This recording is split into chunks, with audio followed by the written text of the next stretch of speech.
11번도 10번과 유사한 문제입니다. 서로 다른 3개의 주사위에 눈이 던진대요. 그러니까 주사위 눈이 3개가 나올 거예요. 그때 세수의 곱이 3의 배수가 되어야 합니다. 자, 3의 배수가 되려면 반드시 하나는 3이 되어야만, 나머지 숫자는 아무래도 상관없죠? 3이 하나만 들어가 주면 3의 배수가 되겠죠? 자, 그래서 우리가 세수를 고를 때 적어도 하나는 3의 배수가 돼야 돼요. 자, 그런데 3의 배수는 3과 6 두 개뿐이죠. 자, 그러니까 우리 적어도란 말이 있으니까 여사건으로 풀어줍니다. 전체에서 적어도 하나는 3의 배수니까 반대의 말은 모두 3의 배수가 아닌 경우죠. 즉, 주사위 눈의 세 눈이 모두 3의 배수가 아닌 경우를 빼주시면 되겠습니다. 자, 그럼 전체는요, 주사위 눈이 6개죠? 첫 번째도 나올 수 있는 경우 6가지, 두 번째도 6가지, 세 번째도 6가지고요. 3의 배수가 아닌 숫자는 3, 6을 제외한 4가지죠? 이 3개의 눈이 모두 3의 배수가 아닐 나올 경우를 빼주면 152가지겠네요. 자, 이런 문제를 확인하실 때요. 자, 곱해서 3의 배수가 되는 걸 찾았잖아요. 그러면 여러분들이 하나의 숫자는 반드시 뭐가 돼야 되는구나를 파악할 수 있어야 돼요. 무슨 말이냐면 3의 배수는 우리가 분명하게 숫자가 간단해서 숫자 하나만 3이면 된다는 걸 알았잖아요. 근데 아까 세 자리 자연수의 곱이 10의 배수를 찾기 위해서 2와 5로 쪼개서 5는 반드시 포함되고 나머지 하나는 2의 배수가 되면 된다는 걸 분석을 하셨죠? 즉 곱해서 어떤 수의 배수가 된다는 건 그 곱한 수의 구성을 살펴보고, 즉 소인수 분해를 해보시고 그 수가 어떤 수가 필요한지 확인하는 과정이 꼭 필요합니다.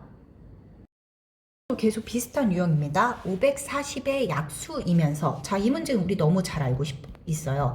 540의 약수를 구하는 건 이 수를 소인수 분해해서 지수에 1씩 더해서 곱하면 됐었죠. 자, 그건 약수의 개수를 구하는 건데요. 그 약수 중에서 3의 배수를 고르래요. 그러면 3의 배수라는 숫자가 되려면 어쨌든 수를 소인수 분해해서 쪼갰을 때 반드시 하나는 3이 포함되어야 한다는 거죠. 그러니까 540의 약수 중에서도 3을 따로 빼주고 나머지 수의 구성을 살펴봅시다. 그럼 나머지 수의 구성이 이렇게 되겠죠? 자, 그러면 이 약수 중에서 3의 배수가 되려면 이 3은 반드시 포함되어야 해요. 그러니까 이건 고려하지 않고요. 나머지 수에서 약수의 개수를 구하면, 자, 예를 들어서요. 여기 있는 뒤에 있는 수의 구성에서 약수가 1이 나왔다. 그러면 반드시 포함되는 3과 곱하면 당연히 540의 약수 중에 3의 배수가 나올 수밖에 없겠죠? 즉 우리는 뒤에 있는 수 구성에서의 약수의 개수만 구해주면 우리가 문제에서 찾고자 하는 답이 됩니다. 자, 그럼 지수에다가 1씩 곱해서 1씩 더해서 곱해주면 되겠죠? 답은 18입니다. 13번 보겠습니다. 집합 x에 대해서 1대1 대응인 함수 f가 다음 조건을 만족시킬 때 함수 f의 개수를 구하래요. 자, 가와 나 조건을 보시면 함수값에 대한 제약이 있죠? 가를 먼저 정리해 보겠습니다.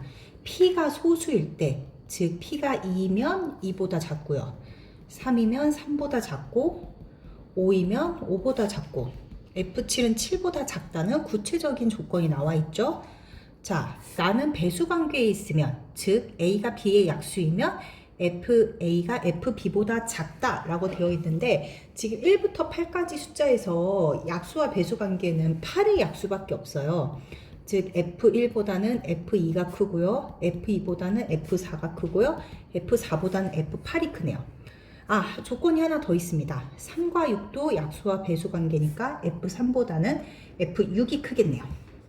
자, 그럼 가와 나 조건을 봅시다. 지금 가 조건 보면 F2는 2 이하라고 했으니까 1 또는 2에 대응될 수 있는데 F1보다는 반드시 커야 되죠? 그러니까 우리가 가능한 경우는 F1은 2고 F2는 2밖에 없습니다. 그런데 F3은 또 3 이하여야 한다고 했는데 1대1 대응이라고 했으니까 F3은 3밖에 안 되겠죠? 그래서 이 세 가지 값은 고정입니다. 자, 그러면 대응되는 함수를 마저 고려할 수 있는 경우는 많지가 않습니다. 자,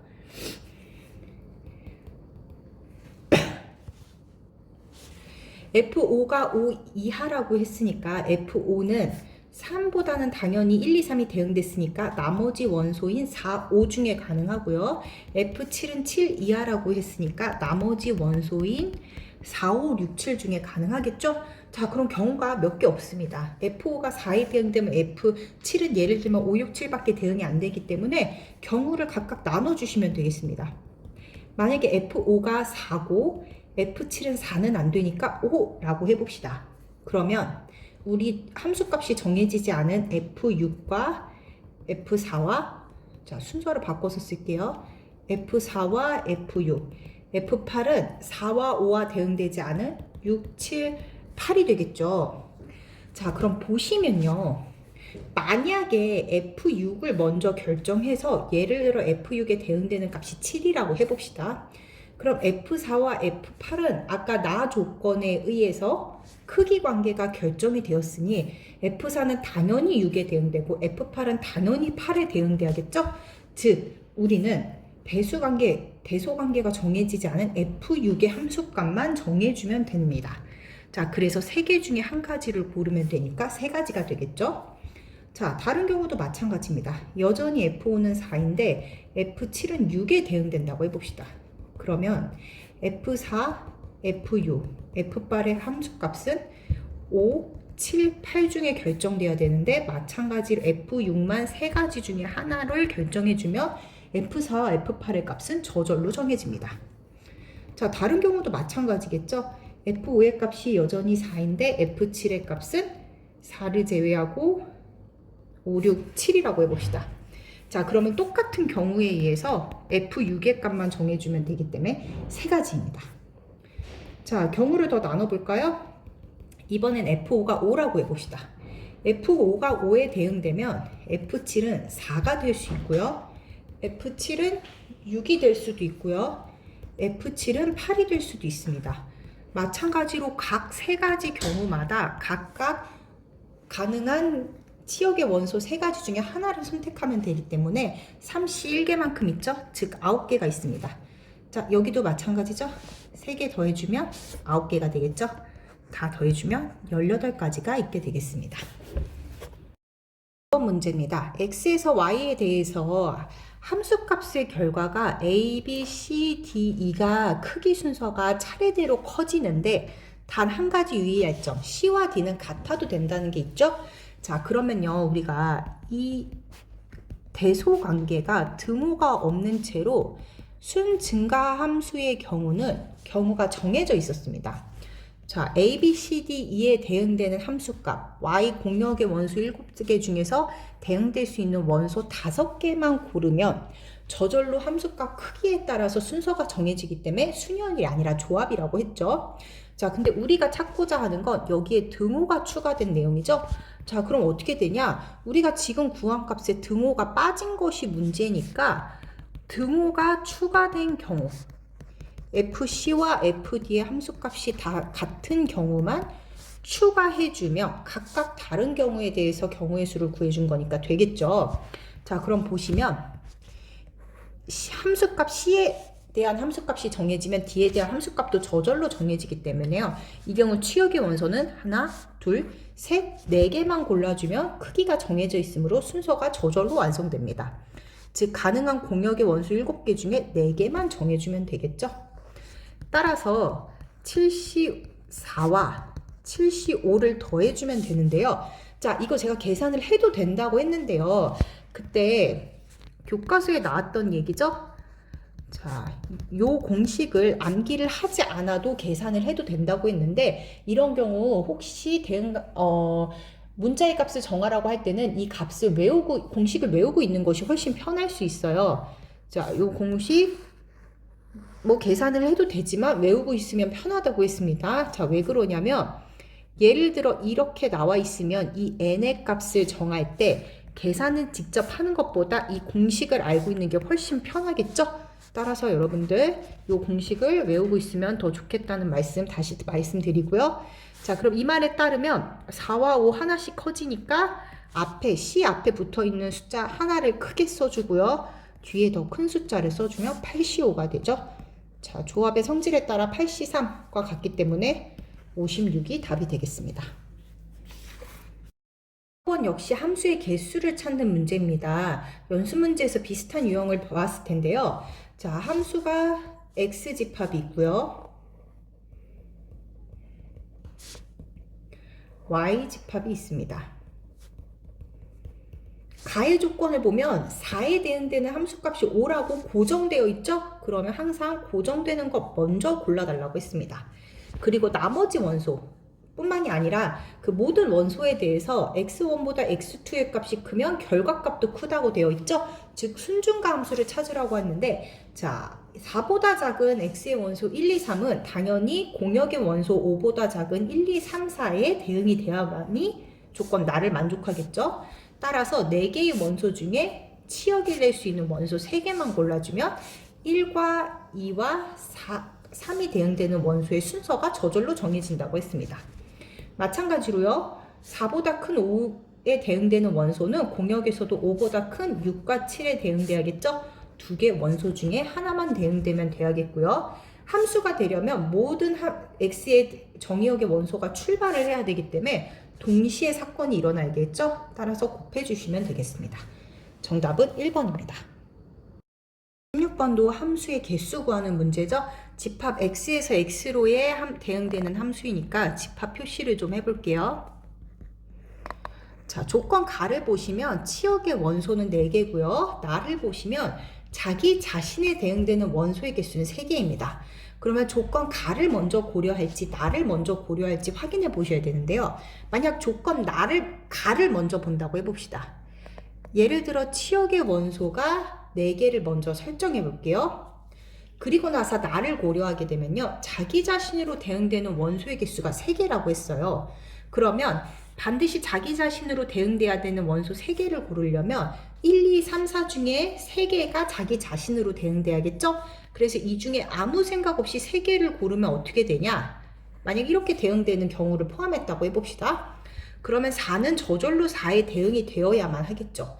근데 이렇게 대응이 되는 순간 자기 자신으로 대응되는 원소의 개수가 4개가 돼버리죠? 따라서 조건 나를 고려하기가 좀 더 까다로워 보입니다. 그래서 우리는 조건 가나 중에 나를 먼저 고려하도록 하겠습니다.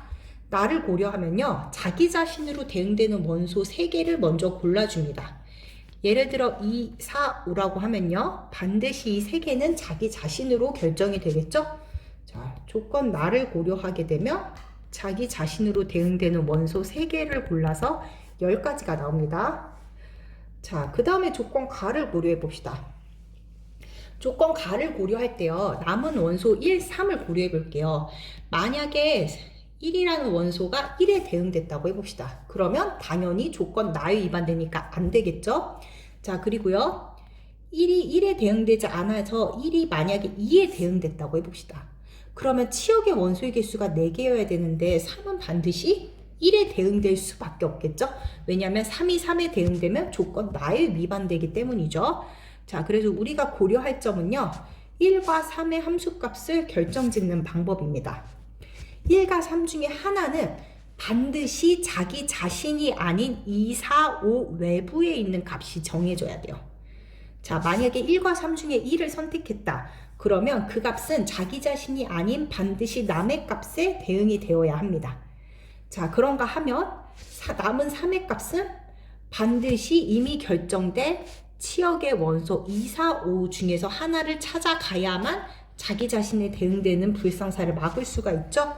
자, 그래서 첫 번째, 정의역의 원소 1과 3 중에 하나를 고릅니다. 하나는 이미 골라진 치역의 원소 파란색 2, 4, 5를 제외한 선택한 이것은 반드시 자기 자신에 대응되지 않기 위해 남은 3으로 갈 수밖에 없습니다. 자, 그렇게 되면요, 남은 3이 대응되어야 할 곳을 찾아야 되는데요, 남은 3이 대응되어야 할 곳은 이미 선택된 파란색 2, 4, 5 제외하고 1로 대응되면 당연히 치역의 원소 개수가 4개에 위반되니까 안 되겠죠? 또 자기 자신도 안 됩니다. 따라서 이미 결정된 파란 원소 중에 하나를 선택해야 되기 때문에 남은 3개 중에 하나를 골라야겠죠? 따라서 개수는 6개가 되네요. 이 둘은 동시에 이뤄져야만 함수가 생성되므로 정답은 60이 되겠네요. 자, 이렇게 함수의 개수를 고려할 때는요, 직접 경우를 나열을 해야, 까다로운 문제일수록 직접 경우를 나열해야 하는 경우가 많으니까 같이 고려를 해주시면 좋을 것 같습니다.